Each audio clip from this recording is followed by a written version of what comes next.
everyone, it's Radhika, and today's video is how to get a perfect score, or that 800 on the Math 2 subject test.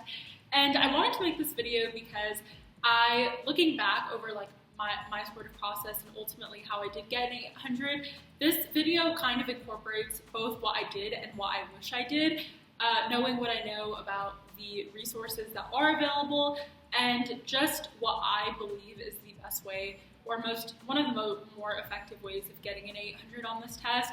So just to kind of little background about myself, I just graduated high school. I'll be attending Stanford this fall, and I have other videos up about reading my Common Application essay, reading my Stanford essays, and I'm going to be making more videos on the college application process in general and advice and things like that. So if you are interested, go ahead and subscribe down below. But I'm just going to go ahead and get into how to get a perfect score on this test. So just a little background about the test. You can get between a 200 and an 800. It is 60 minutes long and 50 questions. And you don't need to get every single question right to get a perfect score. That's one of the great things about this test. And so, but you can definitely miss a few and still get an 800, which just shows that this is very achievable to do. So the best way, I think, is to get the Barron's book.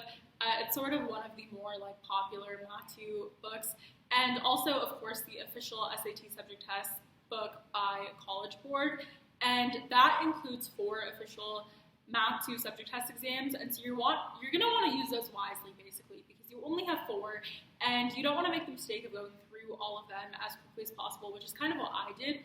I definitely think space them out. So after you've taken a pre-calculus course, or I guess technically you don't have to take a pre-calculus course in order to study for it. I know people who didn't, but I do think that if you take that pre-calculus course, it's just going to make everything much easier. So go ahead and take one of those official College Board SAT Practice 2 tests. Grade it. They give you the scale to grade it and everything, and just see how you do. And from there you can kind of gauge, okay, how much material do I need to study to go over? Based off that, go through the Barron's book. They divide all of the concepts into different chapters, and then they have little diagnostic quizzes that you can take at the end of each chapter. And so that is going to be really helpful in sort of seeing, okay, what are the specific areas that I need to focus on, and then work on those areas. And so at the end of the Barron's test book, they have a few practice tests that you can take, and if you're getting an 800 on those tests, then you will be just fine for the actual Math 2 tests, because a lot of people say that the Barron's tests are much more difficult, or a lot of people think that, and myself included, than the actual Math 2 test. So if you're taking that test and you're getting an 800 on those final tests, you should be good. From there, even if you're getting 780, 790 on the Barron's test, you should be good. Then take a second official SAT subject test and see where you're scoring. And again, if you're in that 780, 800 range, you might just need to brush up on a few concepts, but you should be good to go, and you can finish those diagnostic practice tests. If you aren't, after working through the Barron's book, getting a 780 or 800 or anywhere in that range, which was the case for me, you can look for supplemental study materials. Dr. Chung's has a book which includes a ton of formulas on the, essentially tips and things that you need to know for the Math 2 subject test, and it goes through a few concepts, so if you just brush over those. I also looked for materials I got the Princeton Review books and continued to study and just do practice questions based off that.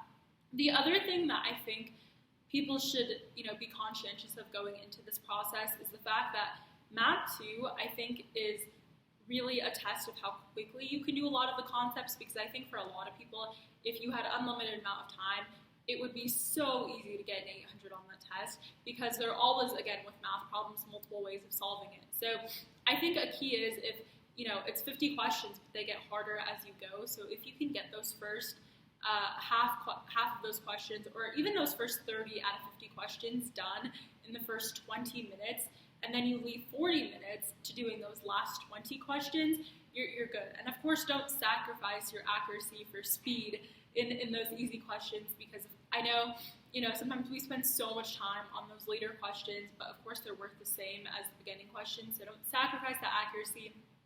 But I definitely think that the quicker you can go through the beginning questions of the test, then you should be good overall in getting that 800, because again, it really is a time thing when it comes down to it. And then when you have those last 5 questions, that are a little bit difficult, and you can really take the time to kind of work through them and give it your best shot. And again, you don't need to get every single question right to get an 800. Of course, it's good if you can get every single question right because that always guarantees it, but you definitely don't need to. And so I think that kind of gives an overview.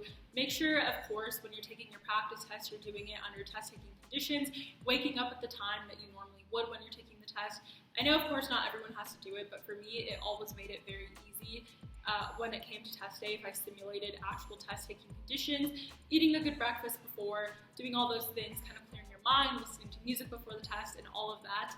And anyways, I hope this video was helpful to all of you, and good luck on this test. I know it is a little bit stressful sometimes, and I think that all of you, as long as you study and you go through that variance book and you take that pre-calculus course, it really is not an impossible test. I think it's something that everyone can do well on if they do the appropriate amount of studying, and it should be a good test. It's pretty straightforward. I feel like the questions are actually a lot more straightforward than the normal SAT math section, because sometimes I feel like with the SAT math they try to trick you a little bit, but math 2 is very straightforward. So if you know how to do that math, you should be good for the test. And again, I hope all of you enjoyed this video. Subscribe down below if you're interested in any more college advice videos. I am making a ton of those, and I am always open to suggestions. I'm just starting this channel, so if you guys have any ideas, I want to make content that is interesting to you guys and that you guys want to watch. So again, I hope you enjoyed this video, and good luck on this test. Don't stress out too much, and all of you will do great.